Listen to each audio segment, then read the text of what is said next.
Hello everyone, welcome to this session. ये हमारा verbs पर फोर्थ लेक्चर है। लेक्चर 3 हम लोग कंप्लीट कर चुके हैं।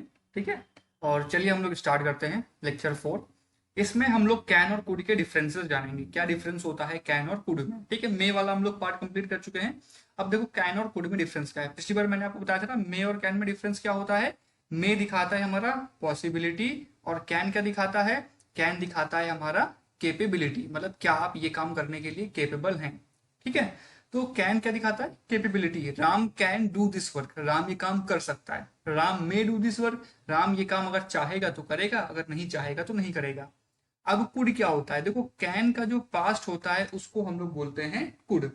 तो सिंपल सी लैंग्वेज में अगर हम बात करें, अगर हम एकदम मामूली सी नॉर्मल सा पॉइंट बोले तो वो ये होता है कि could is the past of can. Can को अगर हम पास्ट टेंस में लिखेंगे तो वो कुड रहेगा। बट सिर्फ यही पॉइंट नहीं है, ऐसा नहीं है कि केवल कैन का पास्ट कुड होता है। कुड का यूज हम लोग और भी फॉर्म्स में करते हैं। पहले आप ये देखिए sentence, Ram can lend me his umbrella. ठीक है, राम अपना अम्ब्रेला मुझे दे सकता है। ठीक है, Ram told me that he could lend me his umbrella. तो ये देखो, ये प्रेजेंट टेंस था हमारा ऊपर वाला। ठीक है, इसको हमने कन्वर्ट किया किस में बेटा, पास्ट में। इसको कन्वर्ट किया पास्ट में। तो ये देखो राम क्या आ गया, टोल्ड। टोल्ड क्या है, पास्ट। तो ये ध्यान देना, टोल्ड अगर पास्ट है तो यहाँ पे क्या लिखेंगे, कुड। कभी भी यहाँ पर कैन नहीं आएगा। तो एग्जाम में आपका पहला क्वेश्चन यही बनेगा, क्या बनेगा, Ram told me that he can. तो क्या है, टोल्ड पास्ट, तो कुड आएगा यहाँ पे। ठीक है, कुड के दूसरे यूजेस क्या होते हैं। कुड का यूज होता है पोलाइट वे में बात करने के लिए। कुड का मतलब और ज्यादा पोलाइट वे। ठीक है, कुड का मतलब पोलाइटनेस बहुत ज्यादा होती है कुड में। जैसे कि आप ये देख रहे हैं, can you give me your umbrella. Can you give me your umbrella, क्या तुम मुझे अपना अम्ब्रेला दे सकते हो। बट अगर आप कहीं पर रिक्वेस्ट कर रहे हैं, है ना, पोलाइट वे में कहीं पे आप रिक्वेस्ट कर रहे हैं, तो वहां पर कुड का यूज होता है। Could you give me your pen, क्या तुम मुझे अपना पेन दे सकते हो। तो यहाँ पे कुड है, तो इसका मतलब क्या, पोलाइट वे में, है ना, नम्रता के साथ आप बात करते हैं, रिक्वेस्ट करते हैं। Could represents past ability. Past ability को रिप्रेजेंट करता है कुड। मतलब क्या है, when I was young I could climb any tree. Past ability मतलब अगर पास्ट में आपके पास कोई ऐसी काबिलियत थी, है ना, कोई कैपेबिलिटी थी आपके अंदर, तो हम कुड लिखते हैं। जब मैं छोटा था तब मैं कोई भी पेड़ चढ़ सकता था, है ना, किसी भी पेड़ पर मैं चढ़ सकता था। लेकिन अब क्या, मेरी एज हो गई है तो मैं नहीं चढ़ पाता हूं। तो जो ये मेरी कैपेबिलिटी थी, वो मेरी कैपेबिलिटी कब तक थी, वो मेरी कैपेबिलिटी बचपन तक थी। कब तक थी, बचपन तक। तो ये जो कैपेबिलिटी है वो कब की है, पास्ट की। तो अगर पास्ट की कोई कैपेबिलिटी शो होती है तो हम कुड का यूज करते हैं। वेन आई वॉज यंग, जब मैं छोटा था, I could swim across this river. जब मैं छोटा था मैं इस रिवर को तैर के पार कर सकता था। लेकिन अब मेरी एज हो गई है और अब मैं तैर नहीं पाता हूँ। ठीक है, तो जब मैं छोटा था, छोटा था ना, अब तो बड़े हो गए हैं, तो छोटा मतलब क्या हो गया, पास्ट की बात हो रही है। और ये जो काम है तैरने वाला, ये आप कब करते थे, जब आप छोटे थे, पास्ट में। तो ये हो गई पास्ट एबिलिटी। पास्ट एबिलिटी के साथ में हम यूज करेंगे कुड। ठीक है, तो ध्यान देना, आप एग्जाम में क्वेश्चन क्या बनेगा, एग्जाम में आपका क्वेश्चन बनेगा, when I was young I can climb any tree. गलत हो जाएगा, when I was young I can climb नहीं आएगा, क्या आएगा, आई कुड क्लाइंब। क्यों आई कैन क्लाइंब क्यों नहीं आएगा, क्योंकि यहाँ पर पास्ट एबिलिटी, कब की बात हो रही है, बचपन की, मतलब पास्ट की बात हो रही है। पास्ट की बात होगी तो क्या लिखेंगे, कुड। कुड रिप्रेजेंट्स नेसेसिटी और एबिलिटी इन प्रेजेंट। ठीक है, कुड क्या करता है, नेसेसिटी या एबिलिटी को रिप्रेजेंट करता है। अब ये चीज समझना, could you do this work by your self. चलो पहले ये वाला सेंटेंस देखते हैं, ये आपको ज्यादा अच्छे समझ में आएगा। Could you get another job, क्या तुम्हें दूसरी जॉब मिल सकती है। इसका मतलब क्या है, अगर मैं तुम्हें जॉब से निकाल दूं तो क्या तुम्हें दूसरी जॉब मिलेगी, क्या तुम्हें दूसरी जॉब मिल सकती है, क्या तुम इतने केपेबल हो कि तुम्हें जॉब मिलेगी। तो ये क्या कर रहा है, एबिलिटी दिखा रहा है, क्या प्रेजेंट में तुम्हारे अंदर काबिलियत है। Could you do this work by your self, क्या तुम ये काम खुद से कर सकते हो। अगर मैं तुम्हारी मदद ना करूं तो क्या तुम ये काम खुद से कर सकते हो, क्या प्रेजेंट में तुम्हारे पास इतनी ताकत है कि तुम ये काम कर सकते हो। ठीक है, तो जब भी हम लोग प्रेजेंट में एबिलिटी की बात करते हैं तो वहां पर कुड का यूज होता है।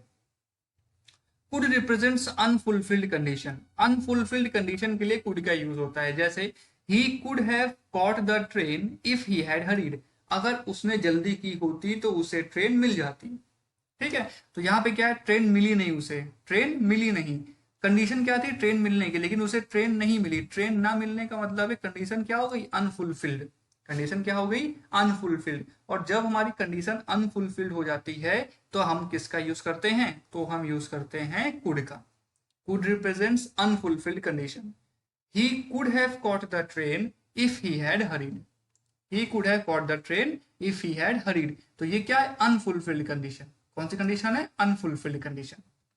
He could have done it without much problem. बिना ज्यादा प्रॉब्लम के वो ये काम कर सकता था, लेकिन वो नहीं कर पाया। मतलब जो कंडीशन थी, जो काम था, वो नहीं हुआ। और अगर कोई काम नहीं होता है तो वहां पर हम क्या लिखते हैं, कुड। क्या लिखते हैं, could. Could represents unfulfilled condition. ठीक है, चलो। अब यहाँ पे देखो एग्जाम में आपको क्वेश्चन क्या मिलेगा, he can have caught the train. देखो ये तो एकदम नॉर्मल सी बात है ना, कॉमन सेंस है, कैन के साथ हैव तो आएगा ही नहीं। तो एग्जाम में आप देखते ही बता सकते हैं कि इस पार्ट में गलती है। ठीक है, तो ये तो नॉर्मल सा पॉइंट है, कैन तो आएगा ही नहीं, कैन हैव तो होगा ही नहीं। He could have, unfulfilled condition. अगर अनफुलफिल्ड कंडीशन है तो क्या लिखेंगे, कुड हैव। अनरियल कंडीशंस के लिए भी हम कुड का यूज करते हैं। Could is used for unreal conditions. Example, if I had more money I could build a temple. अगर मेरे पास ज्यादा पैसे होते तो मैं मंदिर बना सकता था। बट क्या ये कंडीशन फुलफिल हुई, क्या ये रियल हुआ, नहीं। क्या लिखेंगे, कुड लिखेंगे। If I had more money I can build a temple, नहीं। क्यों, अब देखो ये तो रूल हो गया। देखो रूल नहीं रटने आपको हर समय, कॉमन सेंस समझो, लॉजिक समझो। If I had more money, अगर मेरे पास पैसा होता, अगर मेरे पास पैसा होता तो मैं ये काम करता। लेकिन मेरे पास पैसा नहीं है तो मैंने नहीं किया, है ना। तो करता, मेरे पास होता, तो ये सब क्या है, अनरियल कंडीशंस हो गए। तो क्या लिखेंगे, could. If I has wings, देखो यहाँ पे हैज नहीं है, ये हैड है, ठीक है, टाइपिंग एरर हो गई है। If I had wings I could fly to Europe. अगर मेरे पंख होते तो मैं उड़ के यूरोप चला जाता। तो क्या मेरे पंख हैं, नहीं है। पंख नहीं है तो मैं यूरोप नहीं जा पाया, कंडीशन फुलफिल नहीं हुई। ठीक है, तो अगर कंडीशन फुलफिल नहीं हुई तो क्या लिखेंगे, कुड। और देखो थोड़ा सा अगर बिल्कुल रटना ही है, नॉर्मल सा पॉइंट, तो ये देखो यहाँ पे क्या है, हैड है, हैड है ना। तो हैड किसके लिए आता है, पास्ट के लिए, तो ये कुड। अगर हैड पास्ट के लिए है तो पास्ट में क्या लिखेंगे, कुड। देखो ये नॉर्मल से ट्रिक है, बेकार सी है बिल्कुल, ठीक है। अगर आप एग्जाम में बिल्कुल अगर मतलब फंस चुके हैं क्वेश्चन में, टाइम नहीं स्पेंड करना है बिल्कुल भी, तो आप यहाँ ऐसे देख सकते हैं, if I had wings I could fly to Europe. Had है तो क्या आएगा, कुड आएगा। ठीक है, तो हमने दो पॉइंट देखे हैं। पहला पॉइंट क्या है, कुड का यूज होता है अनरियल कंडीशंस के लिए।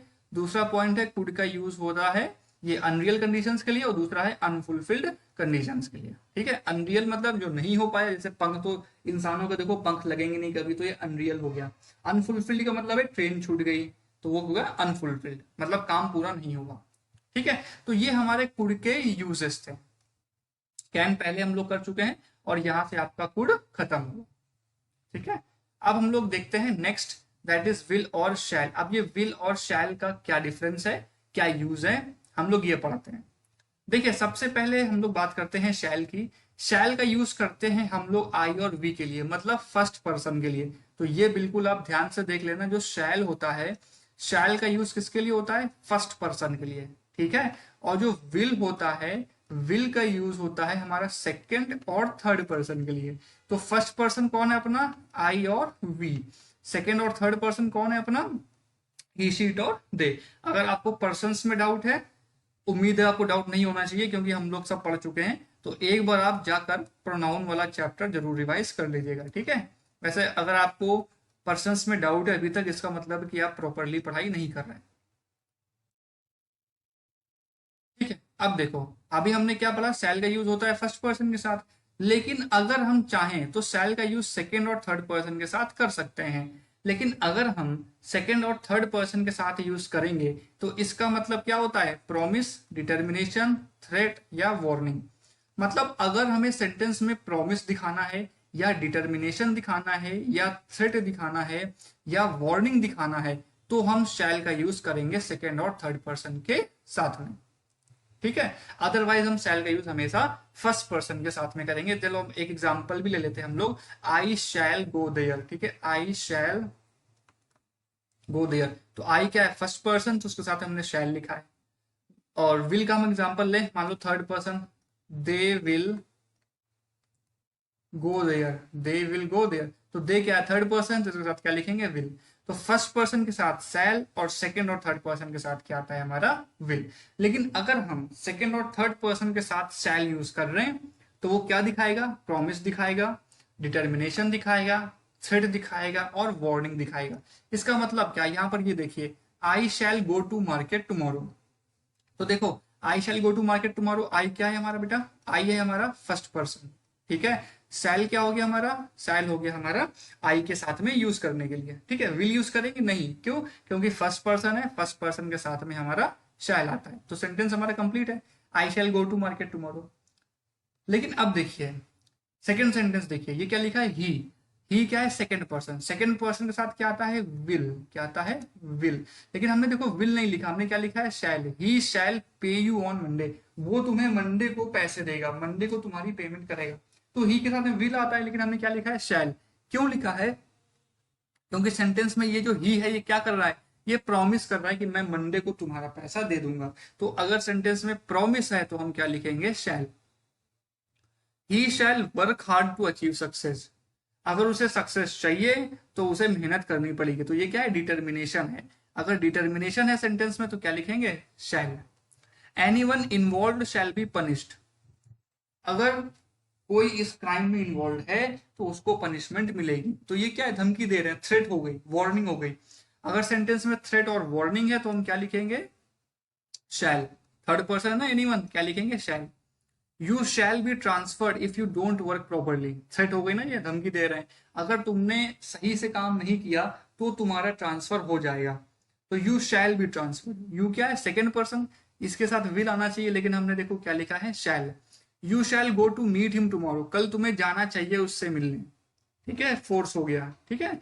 तो यहाँ पे क्या लिखेंगे, shall. She shall complete her work by tomorrow, कल तक उसका काम खत्म हो जाना चाहिए, ठीक है, कंपल्शन है, फोर्स कर रहे हैं आप, ये चीज होनी चाहिए। तो यहाँ पे क्या लिखेंगे, शैल। तो अभी तक हमें क्या समझ में आया, हमें ये समझ में आया कि जो शैल है, शैल का यूज हम लोग फर्स्ट पर्सन के साथ करते हैं, लेकिन अगर promise, determination, threat, warning, force, compulsion, इनमें से कोई भी पॉइंट है तो हम शैल का यूज सेकेंड और थर्ड पर्सन के साथ में कर सकते हैं, ठीक है। चलो नेक्स्ट देखते हैं एग्जाम पॉइंट ऑफ व्यू से। शैल नॉट, शैल नॉट का मतलब होता है प्रोहिबिट, मना करना, ठीक है। अगर आपको एग्जाम में सेंटेंस मिलता है you shall not meet him, तुम्हें उससे नहीं मिलना चाहिए, ठीक है। You will not meet him नहीं, you shall not meet him. You shall not attend the party, तुम्हें पार्टी नहीं अटेंड करनी चाहिए, ठीक है। तो अगर आप कहीं पर भी लिख रहे हैं प्रोहिबिट करना, मतलब मना करना, तो क्या लिखेंगे, शैल नॉट। शैल नॉट का मतलब क्या होता है, प्रोहिबिट करना। दूसरा देखिए, shall I open the door, shall I help you, may I help you, may I open the door, ठीक है। तो जैसे शैल और मे है तो दोनों में देखिए, जहां तक आप सेंटेंस पढ़ पा रहे होंगे तो ऑलमोस्ट दोनों में थोड़ा सा सिमिलैरिटी रहती है। Shall I help you, may I help you, ठीक है। मे आई हेल्प यू का मतलब क्या, मैं आपकी मदद करूं, मतलब मे आई हेल्प यू का मतलब मैं मदद करना चाहता हूं, ठीक है। मे आई हेल्प यू, क्या तुम्हें मदद चाहिए। शैल आई हेल्प यू, क्या मैं तुम्हारी मदद करूं।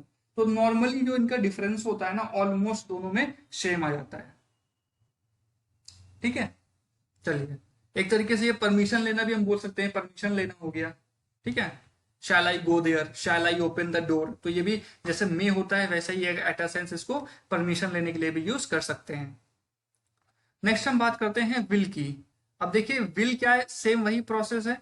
विल का यूज कब करते हैं हम लोग, विल का यूज करते हैं हम लोग, विल का यूज करते हैं हम लोग सेकेंड और थर्ड पर्सन के लिए। लेकिन विल का यूज हम फर्स्ट पर्सन के लिए तब करेंगे जब प्रॉमिस, डिटर्मिनेशन, थ्रेट या वार्निंग है, वही सेम केस, वाइस वर्सा हो गया, उल्टा बिल्कुल, ठीक है। तो जैसे हमारा नॉर्मल सेंटेंस क्या होता है, ही क्या है, सेकेंड पर्सन, तो उसके साथ में क्या लिखेंगे, विल, शैल नहीं लिखेंगे, ठीक है, क्योंकि सेकेंड पर्सन के साथ क्या आता है, will. He will go there, ठीक है, सेंटेंस हमारा। आई विल सी यू, मैं तुम्हें देख लूंगा, ये क्या है, धमकी, ठीक है। तो आई क्या है, फर्स्ट पर्सन, तो फर्स्ट पर्सन के साथ शैल आता है, लेकिन यहाँ पे आप धमकी दे रहे हैं, तो फर्स्ट पर्सन के साथ अगर आप धमकी वगैरह दे रहे हैं तो क्या लिखेंगे, will. I will pay you on Monday, promise हो गया तो will. I will achieve success, determination हो गया तो will. Will denotes formal request, ये जो विल है ना, विल एक तरीके से फॉर्मल रिक्वेस्ट होता है, जब आप किसी को रिक्वेस्ट करते हैं किसी काम के लिए तो हम लोग विल का यूज करते हैं। Will you close the door, will you bring a glass of water. Will you close the door का मतलब क्या तुम डोर क्लोज कर दोगे, ठीक है, हम रिक्वेस्ट कर रहे हैं, इसका मतलब क्या है, प्लीज डोर क्लोज कर दो। Will you bring a glass of water, क्या तुम पानी का गिलास दे सकते हो, ठीक है, क्या तुम मेरे लिए पानी का गिलास ला सकते हो, ठीक है, पानी ला सकते हो। ये क्या रिक्वेस्ट, जब जब भी आप रिक्वेस्ट करेंगे तो आप क्या लिखेंगे, विल का यूज होता है बेसिकली रिक्वेस्ट करने के लिए।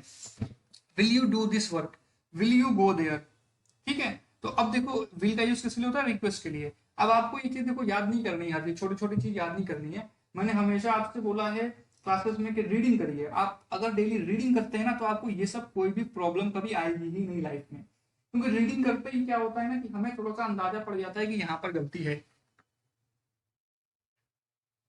विल का दूसरा यूज है, विल रिप्रेजेंट्स इंस्ट्रक्शंस और कमांड, ठीक है, इंस्ट्रक्शंस के लिए या कमांड देने के लिए भी हम विल का यूज करते हैं। जैसे all the cadets will attend the parade, सारे कैडेट्स परेड अटेंड करेंगे, तो ये क्या है, इंस्ट्रक्शन है कि सबको करना ही करना है। The boys will not go there, boys वहां नहीं जाएंगे, तो ये क्या हो गया, कमांड हो गया, ऑर्डर हो गया। तो जब भी आप ऑर्डर दे रहे हैं या कमांड दे रहे हैं तो क्या लिखेंगे, विल, ठीक है। और जब भी आप इंस्ट्रक्शन दे रहे हैं तो आप क्या लिखेंगे, विल। विल का यूज होता है रिक्वेस्ट के लिए, इंस्ट्रक्शंस के लिए और कमांड के लिए। क्लियर है, ये था हमारा शैल और विल में डिफरेंस। अब हम देखते हैं शुड एंड वुड में क्या डिफरेंस है। तो देखो वही है, शैल और विल में जो डिफरेंस है नॉर्मली वही शुड और वुड में भी है। तो अगर हम सिंपल से वर्ड से बात करें तो शुड क्या होता है, शुड होता है शैल का, शैल से बनता है शुड और विल से बनता है वुड। अब ये जो यहाँ पर शुड है, शुड का यूज होता है duty, responsibility, advice, probability, expectation, obligation या कमांड देने के लिए। जैसे ये देखो, one should obey one's elders, one should obey one's elders मतलब हमें अपने बड़ों की बात माननी चाहिए, तो ये क्या है, ड्यूटी। जब भी ड्यूटी की बात होगी तो क्या लिखेंगे, शुड, कभी भी वुड नहीं आएगा। आप यहां पर ये नहीं लिखेंगे वन वुड ओबे वंस एल्डर्स, गलत, वन शुड ओबे। जब एक्सपेक्टेशन आती है, कैसे, the rich should help the poor, अमीर लोगों को गरीबों की मदद करनी चाहिए, तो क्या एक्सपेक्टेशन है, एक उम्मीद है कि ऐसा होना चाहिए। तो जब भी एक्सपेक्टेशन होगा तो क्या लिखेंगे यहाँ पर, शुड। एडवाइस जब देते हैं, यू शुड वर्क हार्ड, तुम्हें मेहनत करनी चाहिए, तो एडवाइस दे रहे ना, और एडवाइस देने के लिए हमेशा क्या आता है, शुड, यू वुड नहीं आएगा। कमांड दे रहे तो क्या आएगा, you should complete your work every day, क्या यहाँ पे वुड लिख सकते हैं, you would complete your work every day, नहीं। अब देखो यहीं पर ना, देखो आपको ये सब याद नहीं करना, यहीं पर मेन रीडिंग का काम आता है। अगर आप सेंटेंस पढ़े ना, you would complete your work every day, you would complete your work और you should complete your work, इनमें क्या डिफरेंस है। You should complete your work every day का मतलब होता है कि तुम्हें ये काम हर दिन करना चाहिए, लेकिन अगर आप यहीं पर लिख देंगे you would complete your work every day, मतलब तुम ये काम हर दिन करोगे, तो समझो मेरी बात, you should complete your work every day का मतलब तुम्हें ये काम हर दिन करना चाहिए, और you would complete your work every day का मतलब है तुम ये काम हर दिन करोगे, ठीक है। तो ये डिफरेंस आता है शुड और वुड में। अगर कोई प्रोबेबिलिटी है, मतलब पॉसिबिलिटी है कोई काम होने की, तो क्या लिखेंगे, he should be reading now, he should be reading now मतलब वो इस समय पढ़ रहा होगा, ठीक है। तो प्रोबेबिलिटी या पॉसिबिलिटी के लिए शुड। तो शुड कब यूज करते हैं, ड्यूटी के लिए, रिस्पॉन्सिबिलिटी के लिए, एडवाइस के लिए, प्रोबेबिलिटी के लिए, एक्सपेक्ट। अब देखो ये सब आपको याद नहीं करना है जो लिखा हुआ ड्यूटी रिस्पॉन्सिबिलिटी, ये तो आप जब सेंटेंस की रीडिंग करेंगे तो आपको ऑटोमेटिकली पता चल जाएगा, ठीक है। वन वुड ओबे वन एल्डर्स नहीं आएगा कभी, क्या आएगा, वन शुड ओबे। हाँ, important exam point of view से ये बहुत इंपॉर्टेंट पॉइंट है, शुड इज यूज्ड विद लेस्ट, बिल्कुल आपको रखना है ये पॉइंट, लेस्ट के साथ में शुड का यूज होता है और कुछ यूज नहीं होता, वुड वगैरह यूज नहीं होता। Move fast लेस्ट you should miss the bus, ठीक है। इसका मतलब क्या होता है, move fast लेस्ट you should miss the bus, मतलब जल्दी चलो नहीं तो बस मिस कर दोगे। तो हम लोग अगर बात करें ना, ये जो लेस्ट होता है, लेस्ट शुड, जब ये जो लेस्ट है, लेस्ट का यूज करते हैं शुड के साथ में, तो जो लेस्ट और शुड है ना, ये इसका जो मतलब होता है, इसका मतलब होता है अदरवाइज, ठीक है। Move fast otherwise you will miss the bus, move fast otherwise you may miss the bus. तो लेस्ट और शुड का मतलब अदरवाइज, और ये मतलब बिल्कुल रट लेना आप कि लेस्ट के साथ में शुड ही आता है। एग्जाम में पॉइंट, एग्जाम में क्या क्वेश्चन आ जाएगा, एग्जाम में आपको सेम टू सेम यही क्वेश्चन मिलेगा, move fast लेस्ट you would miss the bus. देखो नॉर्मल है, कॉमन सेंटेंस है, हमेशा आता है एग्जाम में। लेस्ट है, इसके साथ में क्या लगा दिया है, वुड, जबकि लेस्ट के साथ में वुड नहीं आता है, लेस्ट के साथ क्या आता है, should. Work hard लेस्ट you should fail, मेहनत करो नहीं तो फेल हो जाओगे। तो लेस्ट है, तो लेस्ट के साथ में क्या आएगा यहाँ पर, शुड। और एक चीज और है, मैं उम्मीद कर रहा हूँ कि आपने एक्सरसाइजेस जो हैं वो सारी अटेम्प्ट कर ली हैं। कोई भी टॉपिक होता है उसके बाद जो भी एक्सरसाइजेस अपलोड होती हैं वो बहुत इंपॉर्टेंट है, और वो एक्सरसाइजेस करना आपके लिए बहुत ज्यादा बेनिफिशियल है और बहुत ही ज्यादा इंपॉर्टेंट है। अगर आप चैप्टर पढ़ने के बाद एक्सरसाइजेस अटेम्प्ट नहीं कर रहे हैं तो उसका कुछ यूज नहीं है। ओके, तो ये मेरी आपसे रिक्वेस्ट है कि प्लीज एक्सरसाइजेस जरूर अटेम्प्ट करिए, तभी आप इंग्लिश में मास्टर बन सकते हैं। Should, should represents purpose. जब भी कोई पर्पस होता है तो शुड का यूज होता है। जैसे यहां पे लिखा है I taught her so that she should pass. Purpose है, मतलब रीजन है। आई टॉट हर, मैंने उसे पढ़ाया, क्यों पढ़ाया, ताकि वो पास हो जाए। ठीक है, I taught her so that she would पास, नहीं, टॉट हर यहाँ पे क्या है, रीजन है, तो क्या आएगा, शुड। आई स्कोल्डेड हर, मैंने उसे हड़काया, so that she should work hard, मैंने उसे हड़काया, क्यों हड़काया, ताकि वो मेहनत करे। तो यहाँ पे रीजन है, और जब भी रीजन है, मतलब हड़काने का रीजन क्या है, ताकि वो मेहनत करे। तो यहाँ पे जब भी रीजन आएगा तो हम क्या लिखेंगे, शुड। शुड का यूज अनफुलफिल्ड कंडीशन के लिए करते हैं। He should have gone by morning train. ठीक है, मतलब वो मॉर्निंग ट्रेन से जा सकता था लेकिन वो गया नहीं। वही सेम है, जैसे कुड वाला था ना, वही यहाँ पे भी सेम प्रोसेस है। He should have gone by morning train, वो मॉर्निंग ट्रेन से जा सकता था लेकिन वो गया नहीं। Ram should have done this work, Ram ये काम कर सकता था बट राम ने ये काम किया नहीं। ठीक है, तो अनफुलफिल्ड कंडीशन है तो शुड आ जाएगा, वुड नहीं आएगा कभी यहाँ पर। ठीक है, Ram would have done this work का मतलब क्या होगा, राम ने ये काम कर दिया होगा। Ram should have done this work का मतलब क्या होता है, राम को ये काम करना चाहिए। ठीक है, समझ में बात, Ram should have done this work, Ram को ये काम करना चाहिए। Ram would have done this work, Ram ने ये काम अब तक कर दिया होगा। वुड का यूज होता है रिक्वेस्ट और विलिंगनेस के लिए। ठीक है, would you accompany me to railway station, क्या तुम रेलवे स्टेशन मेरे साथ चलोगे। ठीक है, वुड यू सिंग नाउ, क्या तुम गाना गाओगे। तो वुड क्या होता है, एक तरीके से हम लोग बात की थी ना कि रिक्वेस्ट के लिए, विल का भी यूज रिक्वेस्ट के लिए होता है, वैसे वुड का यूज रिक्वेस्ट के लिए होता है। वुड यू सिंग नाउ, क्या यहाँ पे बोल सकते हो should you sing now, should you sing tomorrow, नहीं, वुड यू सिंग टुमारो। ठीक है, रिक्वेस्ट कर रहे हैं। वुड का, वुड जो है, वुड रिप्रेजेंट करता है लाइकलीहुड, प्रिजम्पशन और प्रोबेबिलिटी। मतलब वुड का यूज होता है पॉसिबिलिटी दिखाने के लिए। जैसे मैंने आपको पिछले सेंटेंस में बताया था, he would be in the field now, वो इस समय फील्ड में होगा। ही वुड बी कुकिंग, वो खाना बना रहा होगा। तो क्या पॉसिबिलिटी है, ही वुड बी कुकिंग मतलब वो खाना बना रहा होगा, कंफर्म नहीं है लेकिन वो खाना बना रहा होगा, पॉसिबिलिटी है। ठीक है, he would be watching the TV, he would be watching the TV, he would be watching TV में क्या आ गया, वो टीवी देख रहा होगा।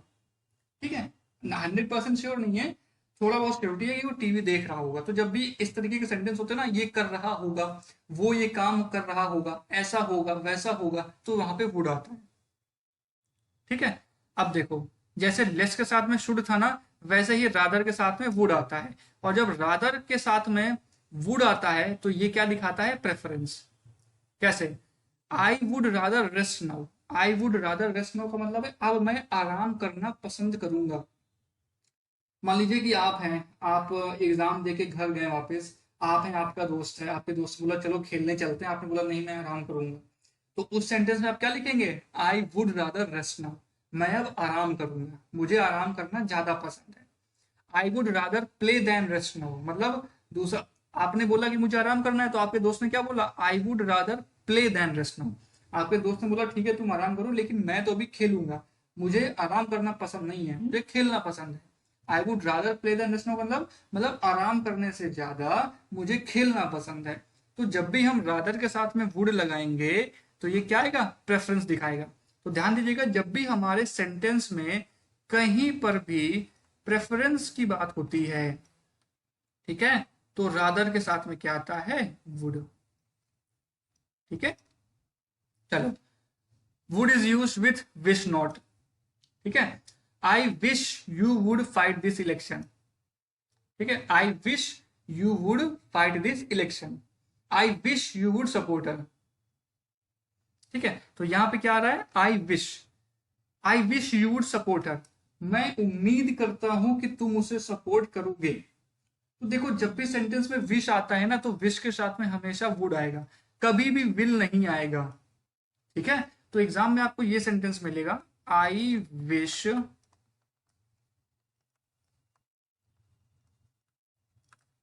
यू विल सपोर्ट हर, क्या आएगा, I wish you will support her. तो आपको ध्यान देना यहाँ पे क्या है, विश, विश के साथ में विल नहीं आता, विश के साथ में क्या आता है, वुड। तो बिल्कुल रट लेना कि विश के साथ में क्या आएगा, वुड। तो जैसे ये सेंटेंस है, I wish you would fight this election, तो ठीक है। अगर यहाँ पे विल लिखा होता तो ये गलत हो जाता। अनरियल कंडीशन के लिए वुड का यूज होता है, बिल्कुल ठीक है, ठीक है। If I had wings I would fly to Europe, ठीक है, अगर मेरे पास विंग्स होते तो मैं उड़ के चला जाता, ठीक है। तो देखो विंग्स तो है नहीं तो मैं नहीं जा पाया। If I were the king I would do this, अगर मैं राजा होता तो मैं ये काम करता हूं, ठीक है। तो अनरियल कंडीशन के लिए वुड आएगा, यहां पर कभी भी विल नहीं आएगा। If I had wings I will fly to Europe, नहीं, ठीक है। तो यहाँ पे क्या लिखा है, I had wings I would fly to Europe. तो और जैसे मैंने अभी कुड में आपको बताया था कि यहाँ पे हैड है ना, हैड पास्ट है, तो हैड देख के समझ जाना कि यहाँ पर विल नहीं आएगा, क्या आएगा, वुड आएगा। अगर अनफुलफिल्ड कंडीशन है तो भी हम वुड लिखेंगे। If he had come to me I would have given him a job. अब इसका मतलब समझो, अगर वो मेरे पास आया होता तो मैंने उसे जॉब दे दी होती, लेकिन वो मेरे पास आया ही नहीं, ये कंडीशन फुलफिल नहीं हुई। If he had asked me I would have helped हर, अगर उसने मुझसे पूछा होता तो मैंने उसकी मदद की होती, लेकिन उसने मुझसे पूछा नहीं तो मैंने मदद नहीं करी। तो ये होता है अनफुलफिल्ड कंडीशंस, जो हम लोग ऑलरेडी कुड वगैरह में पढ़ चुके हैं। देखो कुड और वुड सेम है, ठीक है ना, यूज कर सकते हैं अनरियल कंडीशन के लिए कुड और वुड, आप दोनों यूज कर सकते हैं, बट डिफरेंस है ना, एग्जाम जो सेंटेंस होता है, सेंटेंस पे डिपेंड करता है कि आप वुड का यूज करेंगे या कुड के लिए, ठीक है। चलिए, तो this was all for this session, ठीक है। मिलते हैं फिर लोग नेक्स्ट क्लास में। उम्मीद है आपको ये समझ में आ गया होगा जो भी वुड कुड है। अगर अभी भी इसमें आपको कोई भी डाउट है तो आप जरूर अपने डाउट पूछिए, और कोई भी डाउट है तो उसे क्लियर जरूर करिए, ठीक है। Okay, thank you everyone.